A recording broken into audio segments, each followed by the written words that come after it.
All the articles you have come to love in Equus magazine are now available in this podcast, Equus on Audio.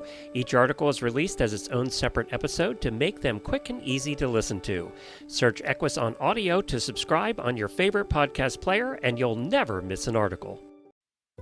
Not all probiotics are created equal. New Purina Systemic Supplement remains live and active after the pelleting process and throughout the digestive system, making it all the way to the hind gut. Systemic was designed to support normal recovery after exercise and occasional gastrointestinal stress. Whether you're using a probiotic now or not, it's time to use a live and active supplement from a name you trust. Visit mq.purinamills.com to try Purina Systemic Probiotic Supplement today.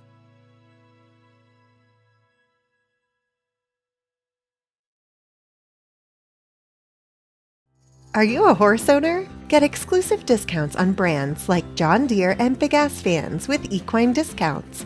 If you're a paying member of any equine association, you qualify. And as an added bonus, a percentage of every sale through equine discounts is returned to the equine industry.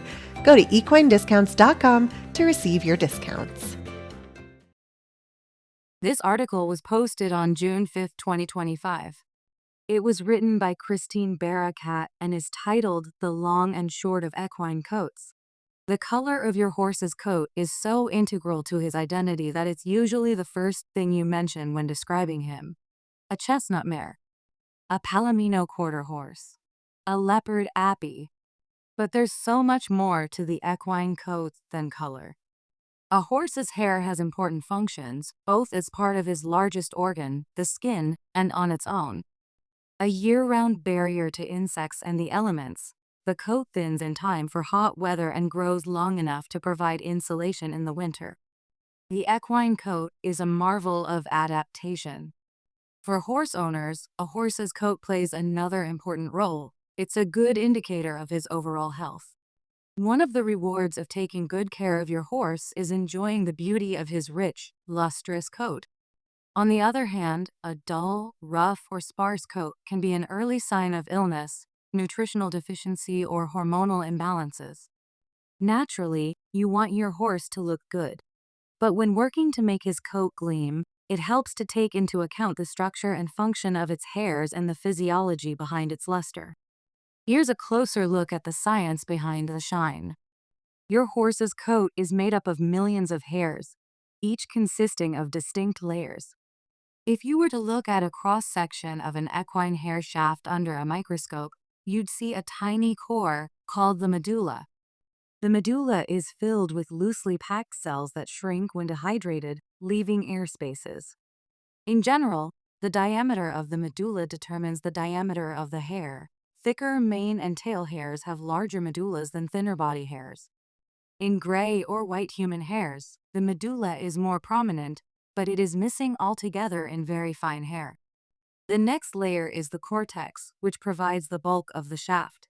This layer is 85% keratin, a fibrous protein that also makes up hoof walls and your own fingernails. These protein fibers are long and parallel, cross-linked for strength. In addition to keratin, the cortex contains water, fats, melanin, the black or brown pigment that provides coloration and minerals.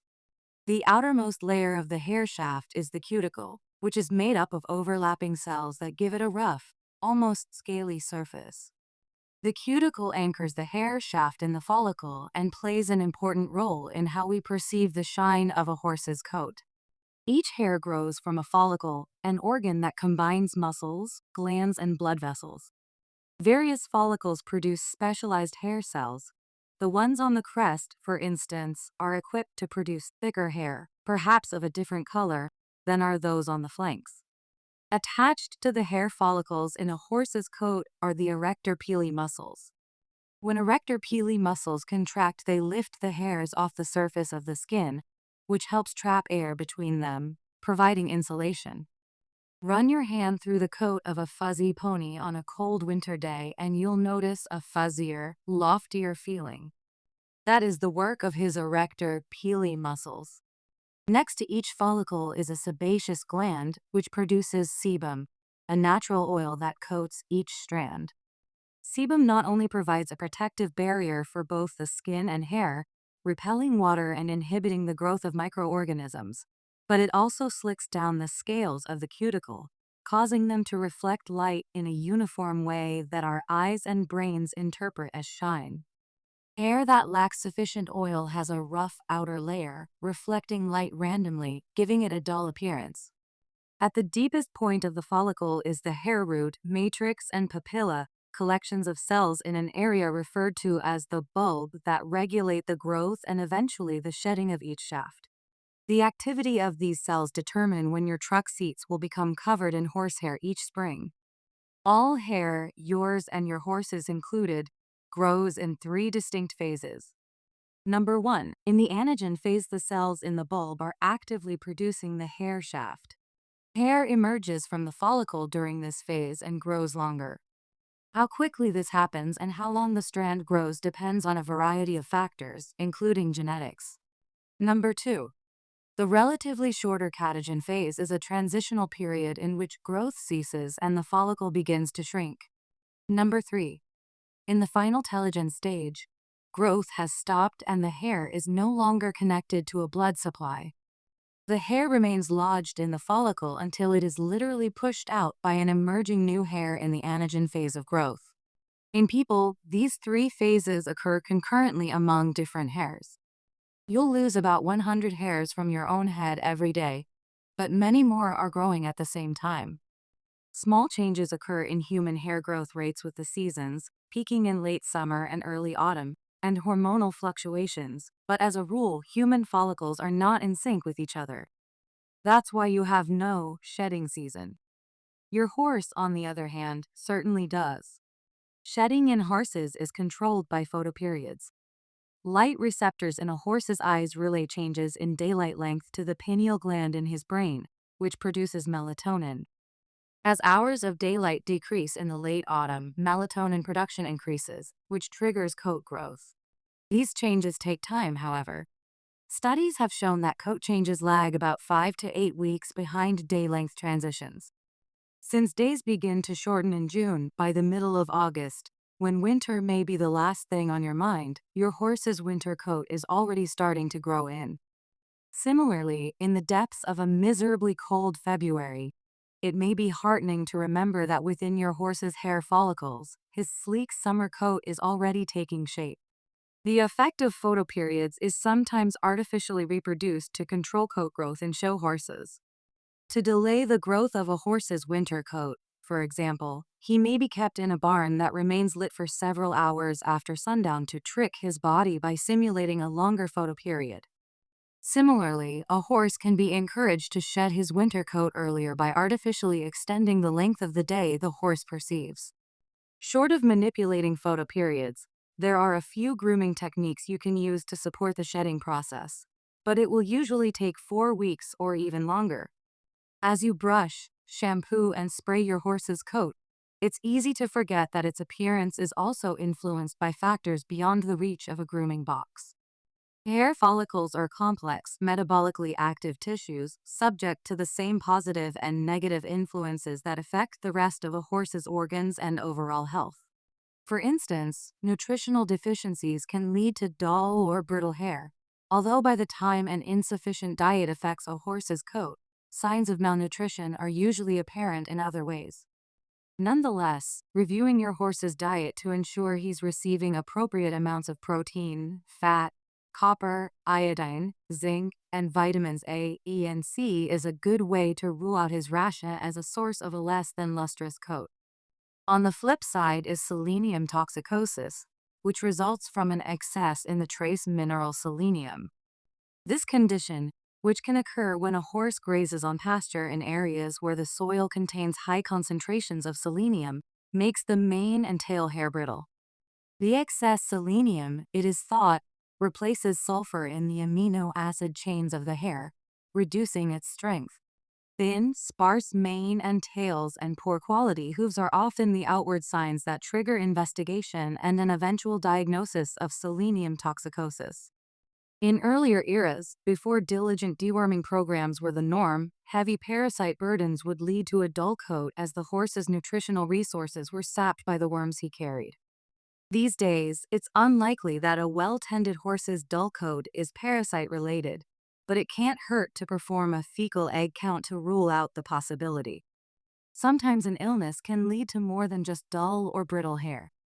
In fact, some diseases cause hair loss.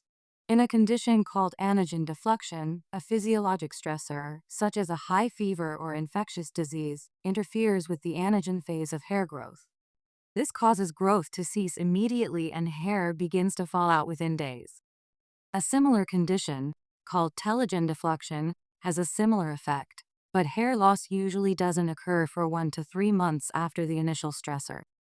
The resulting baldness can be widespread, but more often is seen only in patches. In most cases of deflection, the hair grows back normally once the underlying factor is resolved. Deflection is different from patchy shedding, where the winter coat is lost in distinctive patterns every spring. Many horses shed first from the head, shoulders, and rump, while the process takes longer for the rest of the body. Why this happens isn't fully understood, but it isn't anything to worry about, although the horse's coat may not look its best until the process is complete. All of this doesn't mean that your grooming practices won't have an effect on how your horse's coat looks. In fact, quite the opposite is true. Although the foundation of a handsome coat may be good health, it takes a good grooming regimen to produce the head-turning bloom of a truly stunning coat. As you select and use various tools and products, consider how they will support the overall and long-term health of your horse's coat. Currycombs not only loosen deep or caked in dirt, making it easier to brush away, but they massage the skin, which encourages circulation and stimulates production of oils that produce a natural and lasting shine. Choose a comb with long, flexible fingers and use it regularly. The more you can curry a horse, the better. If your horse is ticklish or sensitive, consider using a cactus cloth, a rough towel woven with agave fibers that offers the same benefits. Softer, finer brushes do a better job of distributing coat oils than do those with thicker bristles. So even when faced with a thick winter coat that a soft brush couldn't possibly penetrate, don't skip that final finishing step. For your horse's mane and tail, use a comb with the widest teeth you can find to minimize hair breakage. Mane and tail hair grows constantly but slowly. Every lost long tail hair takes years, literally, to replace. When combing, start at the bottom and work your way up, dividing the hair into sections if necessary, and removing tangles by hand as spritz of detangling spray can help. Trying to comb straight through hair from the crest or dock will just lead to frustration and broken hairs. Less is more when it comes to shampooing your horse's coat. Shampoos work by grabbing dirt particles, allowing them to be rinsed away easily. Shampoos, however, also grab oil particles, including the oils that protect your horse's skin and produce a shiny coat. Shampooing your horse too much can result in a less than lustrous coat. If your horse is sweaty but not particularly dirty, rinsing him clean with plain water in lieu of a bath may suffice. Save the sudsing for special occasions. It takes a few days for natural oils to return, so if you can shampoo well before the big event, even better, or when the dirt is beyond the scope of a simple water rinse. Make sure to use a shampoo formulated for horses, never dish detergent, which can be hard on equine skin. Also, use shampoos according to the directions on the label. You'll notice that many call for adding the product to a bucket of water and then sponging the diluted soap onto a horse, not putting shampoo directly on the coat. This ensures that the suds will rinse clean. Soap residue leads to a dull coat and can even irritate a horse's skin. Equine coat conditioners restore oil that may have been stripped from skin and hair by shampooing. They can also help detangle hair and combat frizzies on a molecular level by neutralizing negative charges that can make hairs stand on end. If you regularly shampoo your horse, following up with a conditioner is a good idea. Again, make sure you follow the labeled directions. Some conditioners are formulated to be left on for a few minutes before rinsing for maximum effect. Shine sprays, which typically contain silicone, keratin, or panthenol, work by bonding to hair shafts and smoothing the cuticle, which makes it reflect more light. These products can add a finishing touch to an already clean and well-groomed horse, but they can't replace a conscientious long-term grooming regimen. Be careful when using them because they can make the coat slick, affecting saddle stability. Spraying a clean towel and then wiping the horse can reduce risk of inadvertent application in an area where tack will sit. As you step back to admire your well-groomed horse this spring, take a minute to appreciate not just his sleek and gleaming coat, but the complex physiological process that produced it and the many functions beyond beauty it serves.